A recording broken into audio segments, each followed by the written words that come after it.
Hey everyone! Welcome to Day 5 of our 30 Days of Creo Modeling Challenge for Beginners. Today, we're going to create something a bit more challenging, the coupling plate. This model will give us a chance to practice the basics again, but also explore a couple of new features along the way. So don't worry if you're still learning, I'll guide you step by step. Here's the 2D drawing for our Day 5 model, the coupling plate. It's a hexagonal plate with rounded corners. The hexagon side length is 110, and the corner fillet radius is 25. At the center, there's a through hole of 100. The plate thickness is 10. Around the center, we have 6 identical extruded features on a pitch radius of 80. Each extruded feature's outer diameter is 35, and each one has a depth of 5. Inside each extruded feature is a drilled clearance hole of 27. The 6 extruded features are arranged as a 6-place circular pattern with a 360 degrees angular extent. Let's open Creo and get started. Let's get started by creating a coupling plate using its 2D drawing. First, open a new part file, click on the new tool, and in the type area, make sure part is selected. In the subtype area, choose Solid. Now name this model Coupling Plate. Next, uncheck the Use Default Template box and click OK. In the next dialog, select MMNS Parts Solid Abs and click OK to confirm. Now we'll move into the sketching environment. Click on the Sketch tool in the Datum group, select the top plane, and confirm with Sketch. Switch your view to a normal orientation by clicking Sketch View so it's easier to work. Next, open the Sketcher palette, click the Palette tool in the Insert group, expand the Polygons tab, and double-click on the 6-sided hexagon. Place it in the Graphics area, then close the dialog box. Position the hexagon so that it's centered on the origin. In the Import Section tab, go to the Rotation area and set the angle to 90 degrees. Once that's done, close the Import Section tab.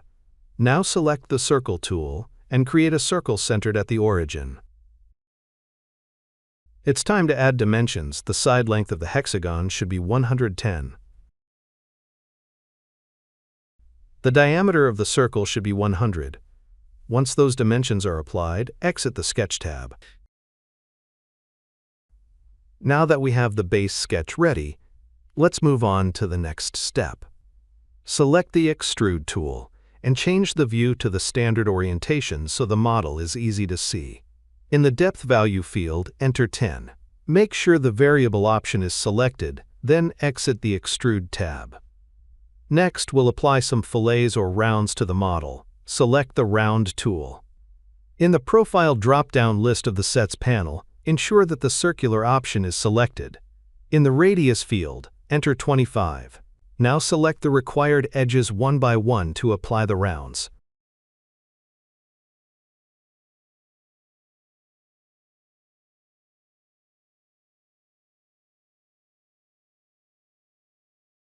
Once that's complete, exit the Round tab. Now let's add another feature to this part. Click on the Extrude tool, and then select the top planar face of the model as your sketching plane. Switch your view to a normal orientation by clicking Sketch View so it's easier to work. Next, select the Circle tool and create a circle. Let's define its size and position. Set the diameter of the circle to 35. And place its center point at a distance of 80 from the horizontal axis.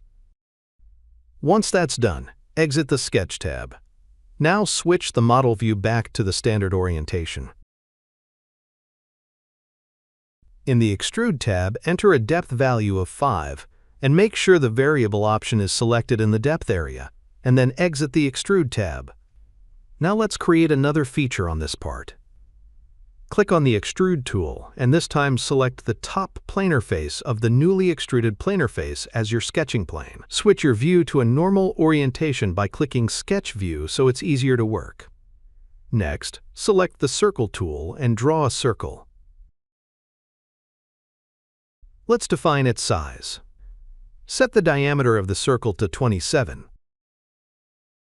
And once that's done, exit the Sketch tab. Switch your model back to the standard orientation. In the Extrude tab, flip the direction and make sure the Remove Material option is enabled in the Settings area. Now, in the Depth drop-down list, select the To Next option and exit the Extrude tab. Now, let's create a pattern from the features we just built. In the model tree, press and hold the Control key and select both extrude features. Once they're highlighted, open the Pattern flyout and choose the Pattern Geometry tool. In the Type drop-down, switch to Axis. Before moving on, make sure your coordinate system, CSY's display, is turned on. You can do this by checking the CSY's display checkbox in the Datum Display Filter flyout in the In-Graphic toolbar. Now select the Y-axis as a pattern center. Click the Angular Extent button and confirm that the value is set to 360. In the First Direction member field, enter 6 to create 6 instances evenly spaced around the axis. Once everything looks correct, exit the Geometry Pattern tab. That's it for day 5. We've just finished modeling the coupling plate. Great work sticking with it. Every model you create is sharpening your Creo skills. And remember, it's okay if things aren't perfect yet. This 30-day challenge is all about steady practice and progress. Up next, in day 6, we'll take on another interesting model with some new techniques to explore. Thanks for watching, and if you found this helpful, don't forget to like and subscribe. Stay consistent, and I'll see you in the next one.